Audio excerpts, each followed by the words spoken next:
In this video, we're all electric in Race A as we race the Tesla Model 3. In Race B, I have a really close encounter with a barrier. And in Race C, we're in Super Formula. And it all gets very, very close.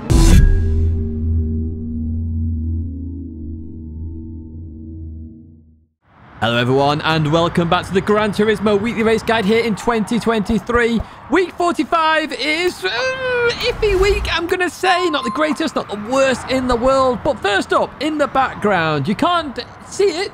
No, you can see it, sorry, but you can't hear it. It's the Tesla Model 3. Imagine if you couldn't see it. That would be a new piece of technology. Probably Tesla will invent that. But even so, what are we doing here? Lago Maggiore, West End, where we're doing 6 laps. It's a good start with a false start check, sports soft tyres, and bot is on, of course. But of course, you can add wings and stuff. You will see that with some of the top times. My time is up there as well if you want to follow my ghost. But if you don't want to do Daily Race A, where DR and SR updates are off, there are some timestamps there for Daily Race B and C. However, what I will say about this race, it's actually quite a fun race, to be honest with you. Just focusing on braking, accelerating, and making sure the car gets turned. Let's jump into the race then. Let's have a look exactly what happens, and I'll help you out with a guide straight after the race. Right, here we are then at the start. As you can see, lots of wings on some of these Teslas. Some good liveries in there as well. And yes, the horn is still there. The most that you can hear from a Tesla, believe it or not. I'll put traction control on 1. Let's see if that's worthwhile doing here at the start. I'm holding the handbrake. That's the best way to start with these false start checks. No, not really. You don't need that traction control on as we head towards turn 1. And the stupid horn is there. And you're going to hear it, unfortunately, throughout this race. Because I know somebody is trolling me. And that somebody is right ahead of me. I know, Shelty. I know it was you. As we go into the right-hander. So we just sent it down the inside there of Shelty. Slight tap there from Zero Breeze as we continue on. I think somebody just left the race there towards the left-hand side. So we're up into P7 at the moment. This car does pick up speed very quickly, like an electric car will do. As we go into here, oh, I just have to brake there to avoid hitting the Belgian driver as we go into the right. And we all slow down. To be fair, a fairly clean hairpin. There's lots of carnage that can happen in that hairpin. Not today, apparently, as we head over here then, as we are 2 wide. Going to be 3 wide here, looks like, as we head in towards Banky Boy. 3 wide then. We go round the person who was taking a penalty. That was MGT, as we are still in 7th, believe it or not, because Chelsea overtook us there. So we're getting nothing from that, even though it was quite a good move as we go in to the left-hander then. We're right behind Shelty now as we go into the right. I know it was you, Shelty, doing the horn. I know it was you. So we see Zero Breeze goes defensive. Then we're going to try around the outside of the Belgian driver. They're going to go a bit deep here. So I'm going to try down the inside. Shelty went a bit shorter on the brakes there. That actually helped Shelty out a lot there. Looking like Shelty's going to gain 2 positions here. Not too sure. Shelty accelerates out of there with a big old boost. My word, does Shelty get a boost there. So Shelty's up to P5. I'm in P6, of course, as we go into lap number 3. Then we catch up to Mario Sonic here, as I'm looking to try and get past very quickly now. See if we can actually get a win in this race. Can we do it? That's the question.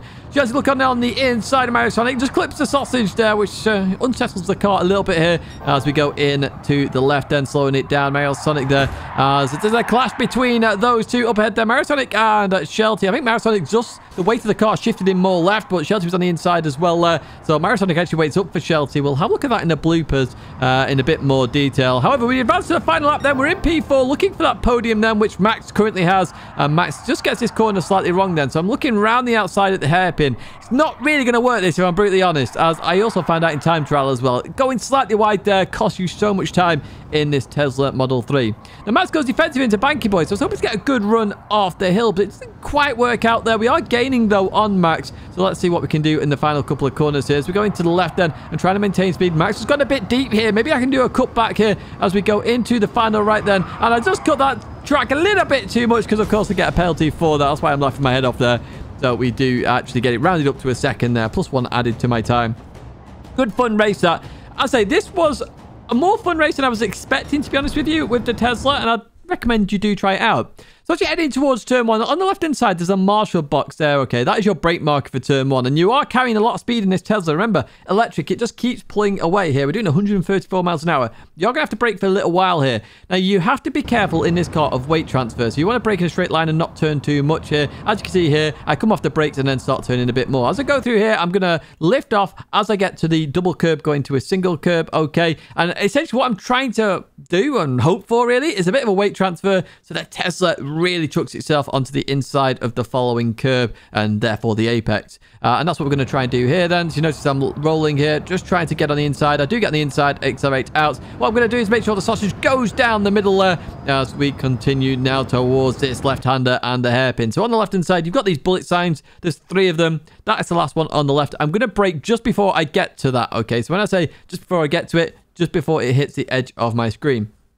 So I want to take a nice tight line for this left. So I've got a really open run out of the hairpin. Okay, it's more critical to get the exit right here. So I'm keeping it tight here. And as I get towards the double curb, going to a single curb once again, I'm going to hit the brakes. Braking a straight line, of course. I'm then going to want to turn into the hairpin and keep it as tight to the curb as possible. The reason for that is I want to accelerate out as quick as possible. And remember, this car pulls. The exit is extremely important. The quicker you can get it pointed, the quicker you can accelerate out. And that's what I do here. Notice I quickly get out of there. There's a bit of oversteer, but nothing major there, just from the weight transition as we continue on now towards Banky Boy. What we're looking for is on the left-hand side. We've got the flag indicator there, and I'd recommend using that as your brake marker, okay? You can try and brake a bit later using the end of the fence maybe, or even the 50 board, but I found the flag indicator to be the best one there. So just after that gets to the edge of the screen is when I'm going to hit the brakes, okay? I'm going to brake in a straight line and then try and come a bit deeper into the corner, so I triangulate it off, and that way I can accelerate out the corner because the car does like to understeer. And I'm going to explain the understeer a bit more as I come up here, okay? So when you accelerate in this car, the front end lifts up. Like in all of Gran Turismo, the weight transfer is quite extreme. As this has got a lot of pulling power, the front lifts up a little bit more. So as you go into this left, you are going to have to lift a little bit.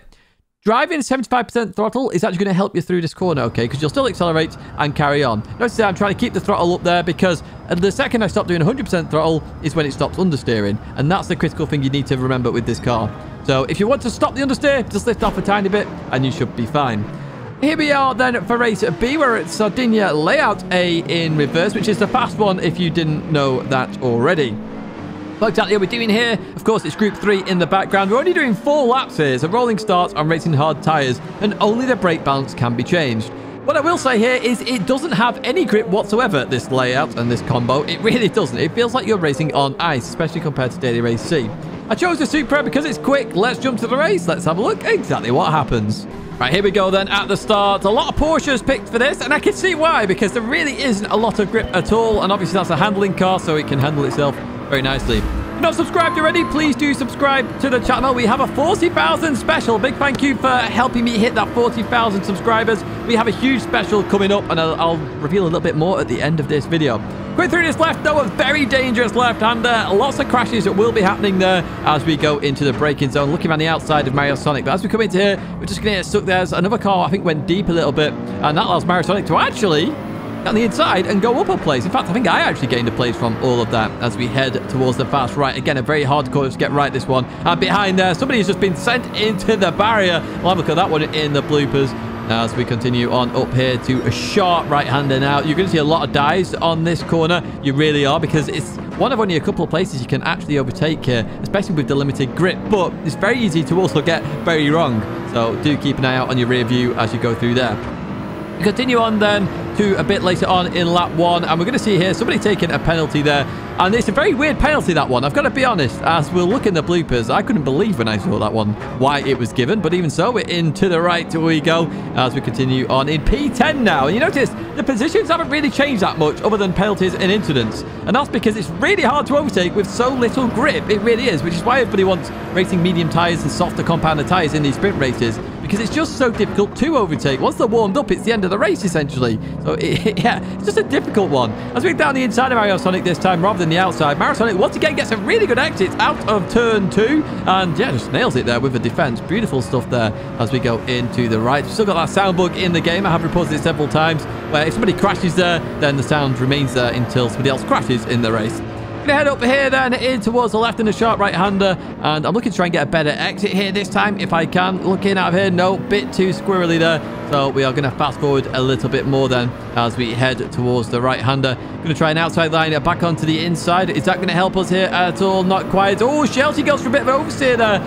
So that's going to allow Mario Sonic down the inside. So you see it here, to be honest with you, it's only with people's mistakes where you really gain positions. Actual racing seems very limited to me, I've got to be honest. As we go through the right-hander there, Mario Sonic gets a bit of oversteer, as do I then, because of that limited grip. Through the left I go here, and I'm understeering, and I nearly die, essentially, there. That was very close to absolutely hitting that barrier then. So a bit later on in the lap, and we nearly rear-ended Shelty there, so I took avoiding action. That seemed to work out well. Sorry, Shelty, for scaring you there, my friend. As we continue on out, the mid-Shelty punt each other in the warm-up. Not in the race, of course. We race cleanly, a part of TCR, of course. So, we're going to head down here then, looking to try and catch up to Shelty in that brand new AMG as we go in to the left. Shelty is in the middle of the road there. Can't really do much with that one as we go into the right. Shelty goes deep though, looking for a bit of a cutback here if I can do it then. Can we get the run on Shelty? Good exit from Shelty though, and we're going to be on the outside for the left-hander, but if you keep it around the outside, we're on the inside for the right then, but coming into here, there's just no grip. Look at me, I'm trying to get round 50 miles an hour. The car just does not want to turn, so I've got dirt on my tyres now, and we've got a Ford Mustang coming up behind me as well as they're going to go on by. Let's actually continue on to turn number 1, lap number 4 here. As I go through here, I just cut it a bit too much. I nearly understeered it back into the barrier, so I was trying different lines to see if it would work, but yeah, that definitely didn't work. With a 0.5 second penalty there to boot. I hope I can pull away from the Porsche behind so I can take that penalty and not worry. I do indeed, as we cross the line there in P nowhere, essentially. It's really hard to race here. It really is very difficult to race with just the lack of grip that's available to you. So you're really capitalizing on people's mistakes more than anything. Although Mario's only got P6, so maybe not. Maybe it's just the car choice that I chose. Great, to turn 1 then. I'm in the Toyota Supra for this one. On the right-hand side, you've got those 3 arrow signs, okay? At the first one, you want to lift and turn in.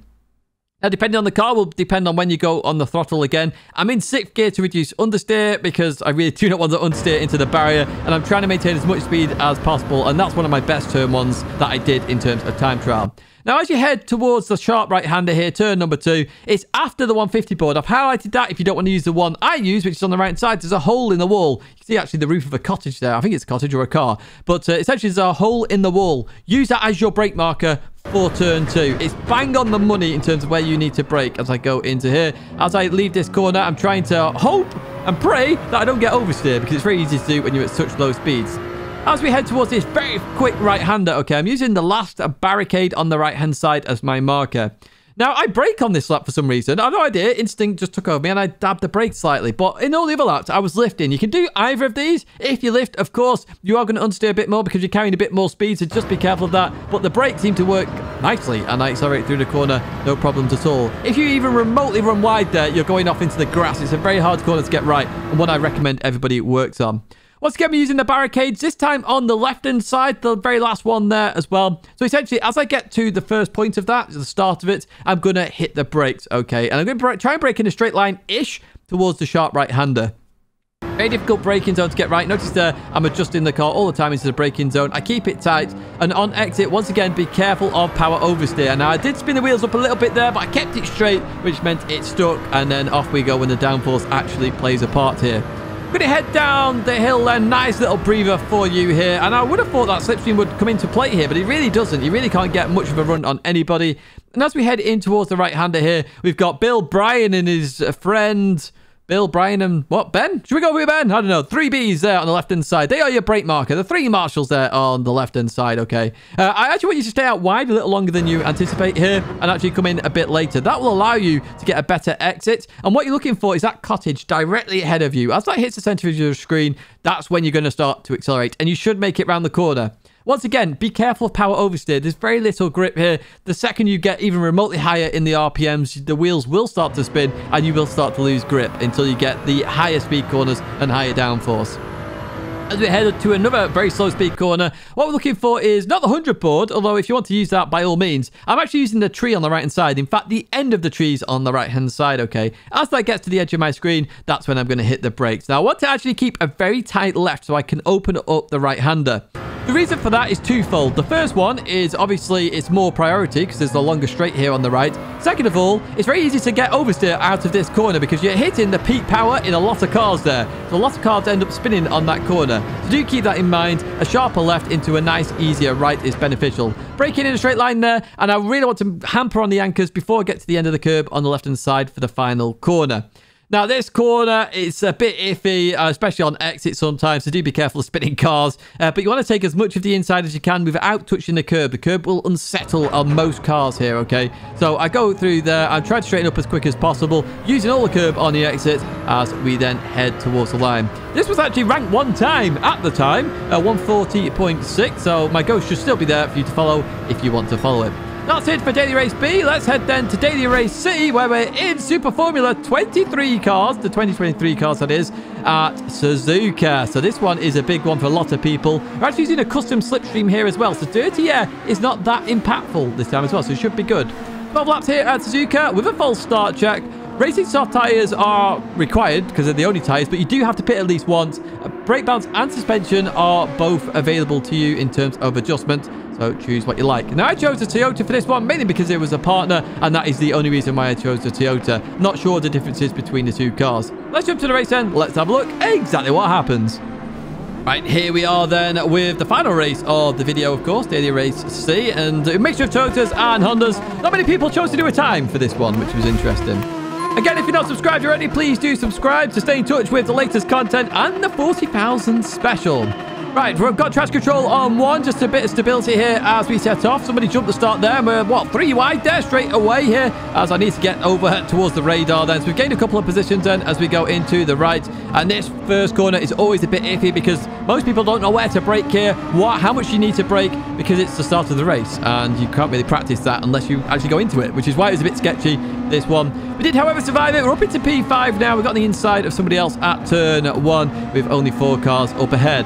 Now, I had pushed a little bit harder in time trial here before I jumped into race C in terms of my other account, as Shelty's gone off there. Look at what happened to Shelty. We're up to P4 now. So I did know where all the speed was and knew what I could do there. So I took Tidgney 1 there very oddly. Sorry about that, Danny. I'm not sure why I took it so oddly. We've got a bit of damage then on the rear as we continue towards the hairpin here for the first time of 12 as we go into the braking zone then.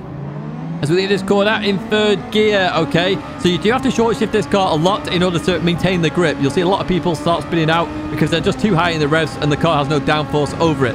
Remember, we're using a custom slipstream here. Custom slipstream does mean the air is changed in some way, and that's what it feels like here as Danny does a great move into spoon there to get P4 from me here as we continue on out of there. So, later on in this lap, then we come to the Casio Triangle. We're right behind Mario Sonic then as we leave this corner. Once again, I'm in 3rd gear here, okay? That's stability. Danny comes into pits early. Now, remember, you don't have to change your tyres in this one. It's all about you have to pit, and that's it. However, I am going to change tyres later on, and I'll talk about why. I used the overtake button there. Make sure you got that one mapped. I wasn't sure where it was on the wheel. I had to figure that one out on lap number 1, but I did find it, and I did overtake Mario Sonic then. Catch up to Hudson then, a part of TCR here. We've got Muscafy there. No idea whether Muscafy's using VR or not, but Muscafy does YouTube as well. That's just Hudson, actually. You can check them both out on YouTube. As we come up towards Spoon, then I get on the inside, using that overtake button, looking to slow the car down. We're side by side as we come through here. Beautiful racing, actually. Really beautiful stuff there as we leave that corner. Muscafy getting all sorts of host here on exit then, and using the overtake button here to try and survive this as well. I'm sure Hudson here also using it as we head towards 130R. Now, you can do 130R side by side because it's flat out, very easily flat out, actually. I go towards the right-hand side then to defend then as we go into the Casio Triangle, getting closer to Muscafy. Beautiful racing there. Real beautiful racing there, Hudson. Beautiful. Absolutely beautiful. I love racing like that where it's close and it's fair and clean. Just good. It's awesome. I love it. Right, Muscafy, you're up next, my friends. Can I get past you and get into the lead and try and break away? That's the question. I tried to use some overtake there, see if I could get it before turn 1. That's not going to work out this time. Muscafy keeping that position. So we leave this corner, 4th gear there. Notice Muscafy got oversteer. Muscafy was definitely in 3rd gear there, I'm sure. But we just got a bit of understeer there as we went into the left. Really not on the ideal line there. Lack of grip on the outside line. And that's what cost me.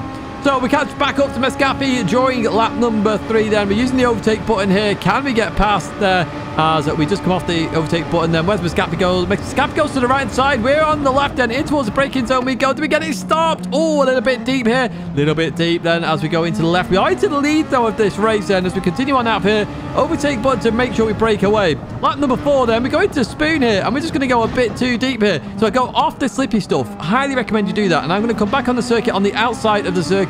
We're still in the lead. I was monitoring the radar there as we continue on. But if you're on the slippy stuff, just turn off it, okay? Don't try and stay on it. You will just slip and oversteer and spin out. If you come off it, you can then do your run back on as I did there. Do it in a safe manner, though. I did do it in a safe manner. I was very well aware of where everybody was there as we go into the braking zone versus Scaffy then, as we are in P1 still there. So that, we got a bit lucky there. A bit lucky indeed. That is probably going to mean Danny is going to be ahead of us now. We get to lap number 6, and I've decided that I want to put new tyres on just in case Danny hasn't changed tyres, and therefore I'll have better grip at the end of the race. That was my choice here, so that is what I'm going to do there with the soft tyres. However, we leave the pits, and we're actually still ahead of Danny, so I've no idea what's happened to Danny in this. We'll have a look at that in the bloopers to see what happened to Danny. But we're 1.3 seconds ahead of Danny. Happy days. We should have this in the bag, although our overtake button is looking very low. In fact, it's actually not there anymore as I try to stay ahead. So Danny's really been flying here as we go through the Casio triangle, and Danny's very close here as we go on to the penultimate lap of the race there, as Murray Walker would say. And Danny is getting closer and closer. Danny has lots of the overtake button still available. Goes down the outside there, and clean on through is Danny. Now let's have a look at some of this dirty air. Okay, there's a custom slipstream on at the moment. That means they've changed the air in some way for this race, and whatever they've done is brilliant. I've got to be honest, it's absolutely fantastic. Look at this. I'm following Danny through the S's. It's not too bad. There's a tiny bit there, but nothing major, and we can actually race. We can actually race as we go into the left-hander then and continue on out of here then. The fact we can race is good, and I'm glad they've done this. I'm hoping they can introduce this as a more permanent thing, especially in Group 3 where I feel there's too much dirty air still. You know, the fact we're racing here and there's no real issue. Yes, there's a tiny bit, but again, there should be a tiny bit. It's just very much exaggerated at the moment. Going to the hairpin though, and we're going to leave here, and Danny's unfortunately going to get a whole load of oversteer and spin out. So guess what? We're back in the lead. And that, folks, should mean we're going to win this race. We don't win very often on the weekly race guys because we start at the back. We're actually going to lap somebody here as well as they waited for me to get by so they could finish the race early. They weren't liking that at all.